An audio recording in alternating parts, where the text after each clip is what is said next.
Chemistry, we're on to our second lesson in kinetics. This deals with the integrated rate law.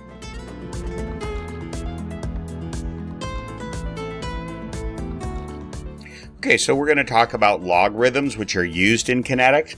Don't be afraid of this. You don't need to know very much about them. You just have to know when they're used and how to plug a number into them, and just some very simple facts about them. Okay, so logs can create straight lines from exponential graphs and reduce the output range. So this is the reason logs are used in kinetics, mainly to create the straight lines in particular. So exponential functions have a variable in the exponent. So here's an example. Y equals 10 raised to the x power. So that is an exponential function because the x, the variable, is up in the exponent. For example, y equals x squared. That has an exponent of 2, but that's not a variable. So y equals x squared is not an exponential function.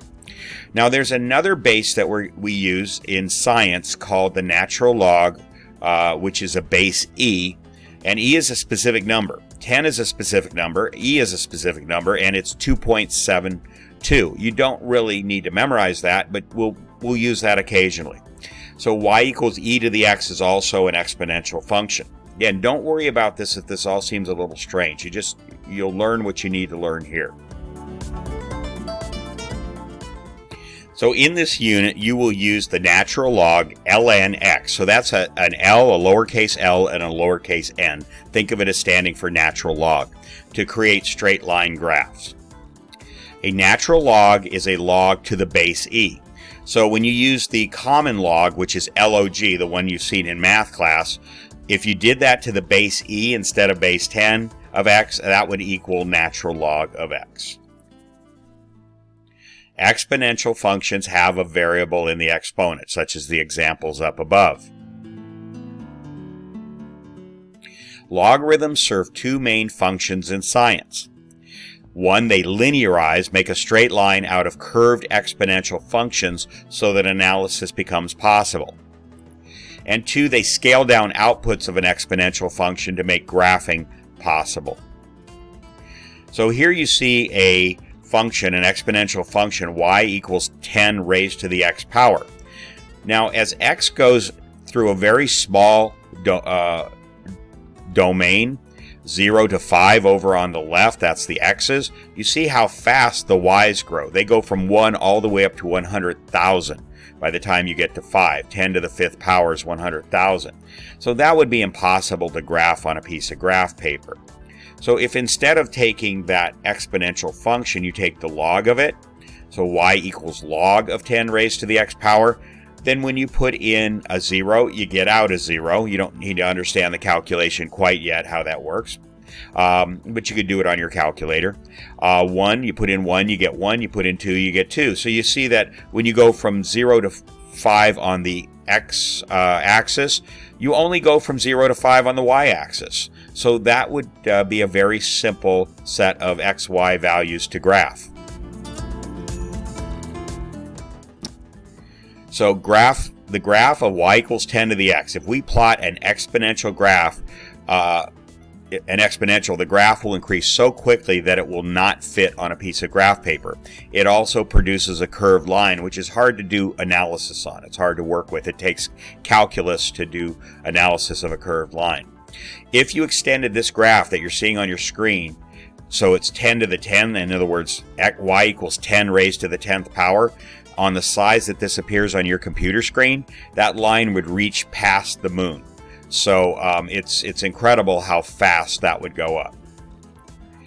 Now, if you graph log of 10 raised to the x power, plotting x against the log produces numbers that can easily fit on a piece of graph paper.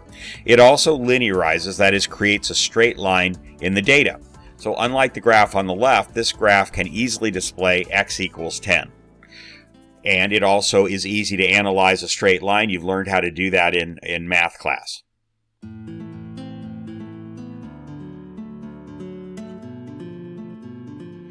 An inverse operation reverses another math operation. So for example, addition and subtraction are inverses. If you take 2 and add 5 to it, you get 7. If you then take 7 and subtract 5 from it, you get back to 2 again. It reverses what you did. So plus and minus, addition, subtraction are inverses. Multiplication, division are inverses. And natural log and e are inverse operations. So natural log of x is the inverse of e to the x. There's a special number, by the way. Let's talk about e. There's a special number called Euler's number represented by e.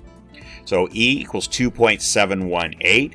It's just one of those magic numbers in nature, just like pi is 3.1415, and pi appears in all kinds of places in nature, and e does as well. This number describes changes that appear in nature, such as chemical reactions. So here are some properties of logs that I use in my math class. You don't need to know all of them.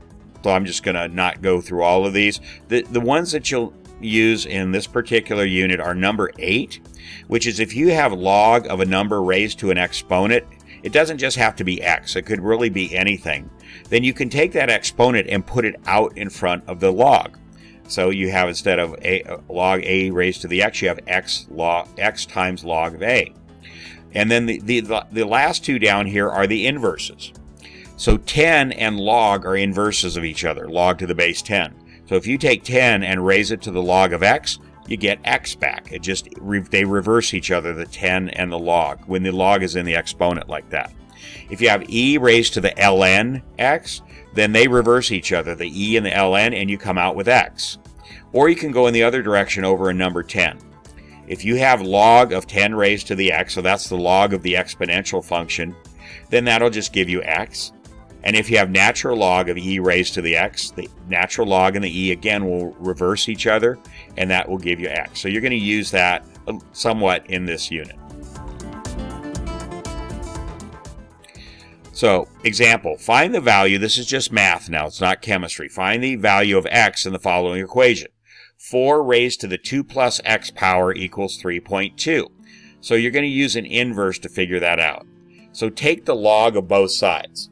So anything you do to one side in a math equation is legal as long as you do the same thing to the other side. So log 4 raised to the 2 plus x equals log 3.2. Okay, so we've just taken the log of both sides. We could have used natural log. Natural log on the left, natural log on the right. We just chose to use the common log here. Okay, using Rule 8, remove the 2 plus x term move the 2 plus x term in front of the log. So it's 2 plus x times log of 4. So be sure you understand that maneuver right there. That was rule number 8. And then you still have log of 3.2 on the right. Now you can use your calculator to compute log of 4 and log of 3.2. And if you don't know how to do that, you can ask me. But anyway, if you do that, the log of 4 is 0.602 and the log of 3.2 is 0.505. Now it's just a simple algebra problem. You divide both sides by 0.602 and then you subtract 2 from both sides. What you're trying to do is get x by itself, and that will give you the value of x, and that will give you negative 1.16. Again, if the math was a challenge for you, just ask me and I'll show you how to do that. Okay, now we're going to do it in the other direction. So find the value of x in the following equation. Natural log of 2 times x equals 3.2. All right, so now that this one determined that we're using natural log, we have to use e for this one, not 10. Okay, so how do you do that? This one's a little trickier. You raise e to the ln 2 times x power on the left, and e you raise it to the 3.2. So you see that down below. E raised to the ln 2x equals e raised to the 3.2. Again, that's legal. You can do anything on one side of an equation as long as you do the same thing on the other side of the equation. So we did that on both sides. Now what happens on the left side? Using Rule 9, this creates an inverse on the left. E raised to the natural log of 2x will simply give us 2x. Again, go back to Rule 9 on the previous slide. It's also in your packet on page 2 on the back side, these rules of logarithms. And on the right side, you just use your calculator. E raised to the 3.2 will give you 24 0.5. Now you just divide both sides by 2 and you get x equals 12.5. So again, these last two slides were just math exercises to learn how to deal with inverse logs, because you're going to need to do that occasionally in your problems. Okay, so up until now we have written the rate law as rate equals the rate constant rather times some concentration of A, or concentration of A squared, or A to the third, something like that. So you notice that time is not involved in that equation. This is a rate law for a first order reaction that is time independent. This means that time is not part of the equation, so this equation is for a specific moment in time. It's really independent of time. All it matters is the concentration of A. That's the only thing that determines the rate. An integrated rate law measures the change in concentration between two different points in time. An example of a first order rate is natural log of A minus natural log of A0 equals negative KT. Now, don't worry where that equation comes from. It comes from calculus. You don't have to know anything about calculus. All you have to know is to use that equation in the end, okay? So don't even worry about where that comes from.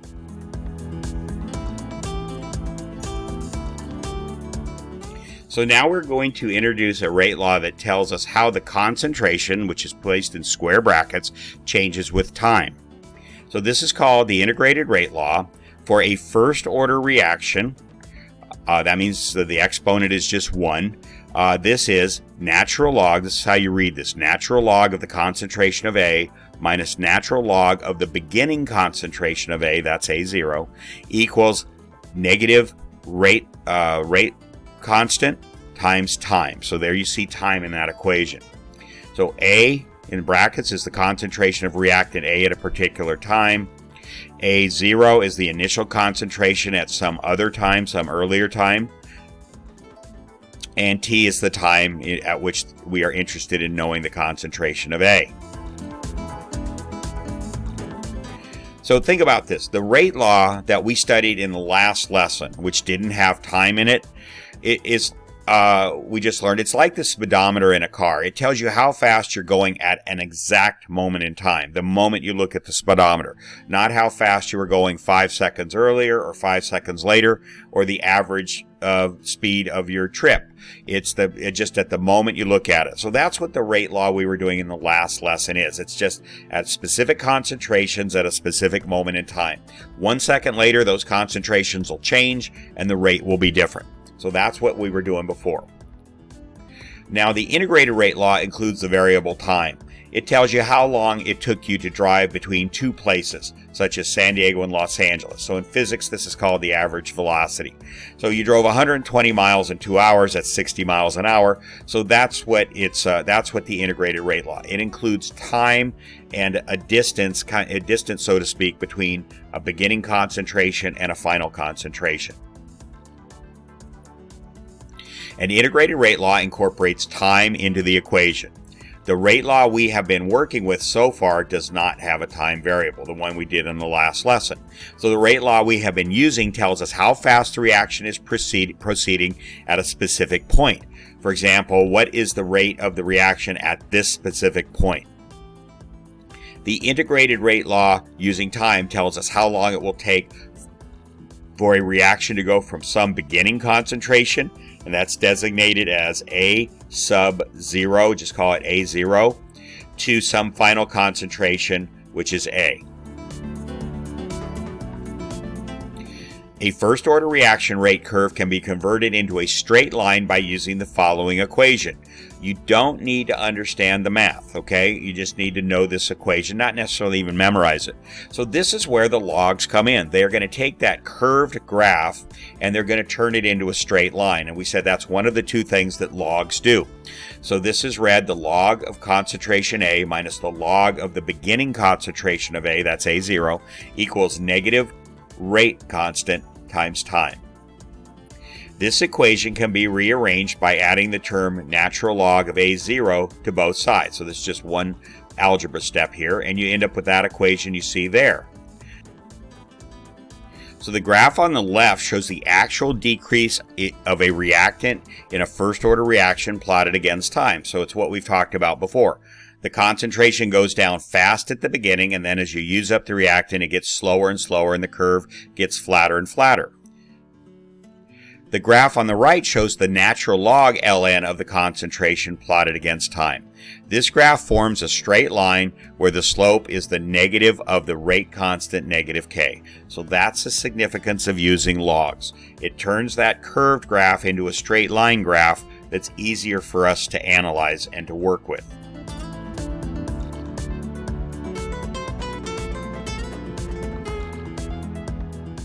This equation is in the form of a straight line. Y equals mx. So x, the t, is your independent variable. That's the thing you're going to plug in the t to come up with some value of ln a. That's the y. And then the y-intercept part of it would be ln of the beginning concentration of a. So if we put in a value for time t, we obtain natural log of a. However, we're interested in the concentration of A, not the natural log of the concentration of A. So this is where your inverse operation comes in. We use E to take the inverse of natural log of A. So E raised to the natural log of concentration of A will give us the concentration of A, because that's what we really want to know in the end. So that's how you see how you use the inverse. It's not very hard. You just do it a few times and you're an expert. Also, the slope m of the line is negative k, but that's because it's a negatively sloping line. The actual rate constant is a positive number. It's k, positive k, but the slope of the line being negative makes it a negative k in the equation. So this shows the concentration versus time of a first order reaction. This is the curve we are used to seeing for the concentration of a reactant being consumed. This shows the natural log of the concentration versus time of a first order reaction according to the equation. Natural log of the concentration of A equals negative rate constant times time plus the concentration of the beginning concentration of A. The graph allows us to see a first order reaction as a straight line and determines the rate constant K. Whatever the slope of that line is, that's the rate constant. Half-life is the amount of time it takes half of the concentration of a reactant to be consumed.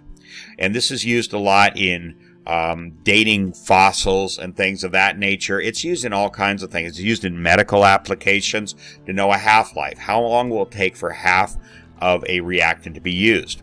What defines a first-order reaction is that no matter what concentration of reactant is present, the time it takes for the half-life to be consumed, or half of it to be consumed, is always the same. So you see that graph down below.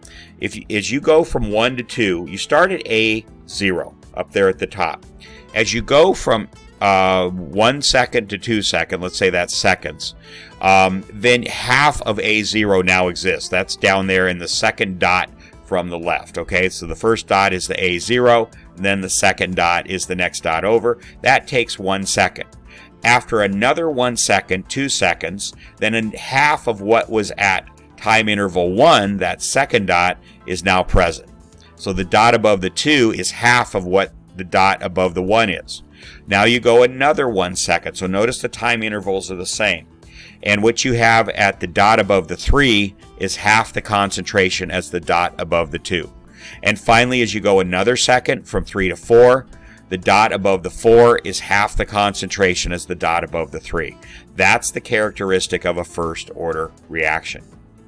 Assume that each time interval in this graph is 1 minute. Okay, 1 minute in this case. Then each minute, half of the concentration of the reactant at that time will be consumed.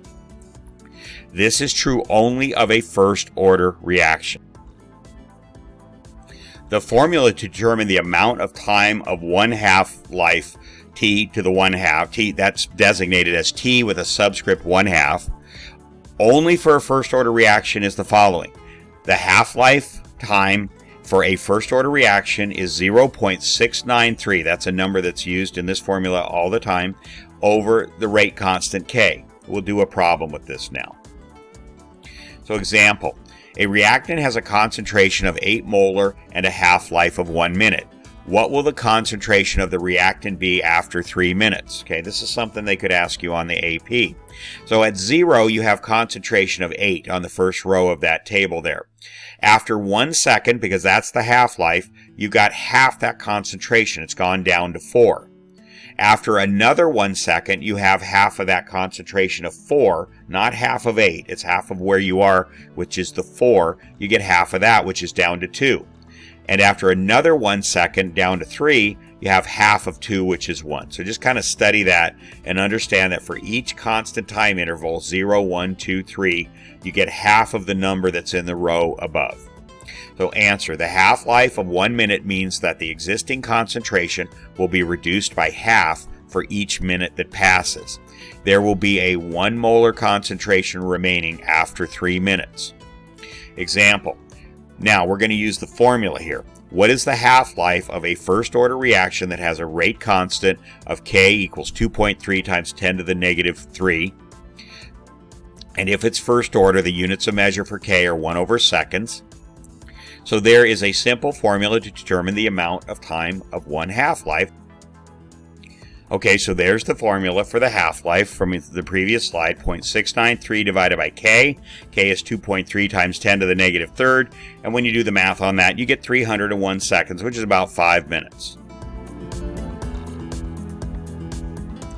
Now we're going to talk about the second-order integrated rate law. The curve of a second-order integrated order reaction on the left, it looks similar to the first-order reaction. The way to tell the difference is a plot of 1 over the concentration of A versus time.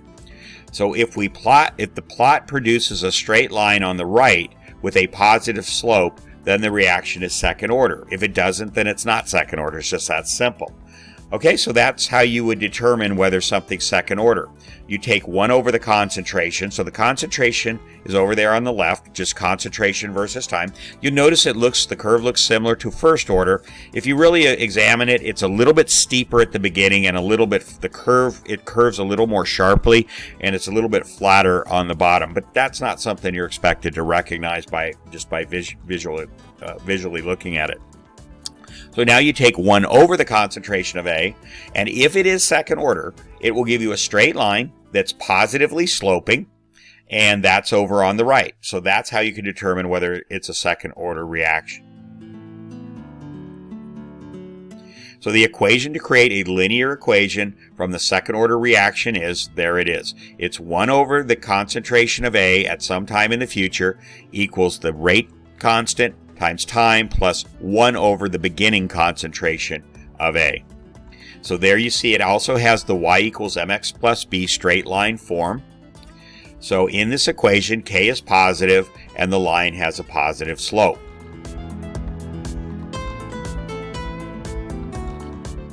So the equation for the half-life of a second order equation is this. So I'm not going to give you a problem on this, but you'll notice that the concentration matters.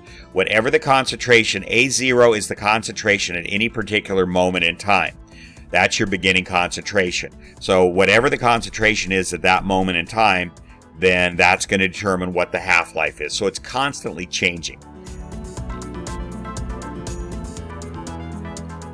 So the half-life of a second-order reaction depends on the beginning concentration, A0. And finally, for a zeroth order rate law equation or reaction, the rate law for a zeroth order reaction is rate equals K, A, concentration raised to the 0. Well, anything raised to the 0 power is 1. So that simply means the rate is the rate constant. Okay, it's going to be a negative slope. So the rate constant is actually the negative of the slope. But the concentration is going to decrease. This is just concentration. It's going to decrease as time passes, as time proceeds forward. And so the rate constant is the negative of that slope. The rate equals the rate constant means that the concentration of the reactant does not affect the rate of the reaction. The concentration will decrease at a constant rate, straight line, regardless of the concentration. So here's how you determine, and I'm going to give you some tables to determine whether a set of data is zeroth order, first order, or second. So you just test out each of these.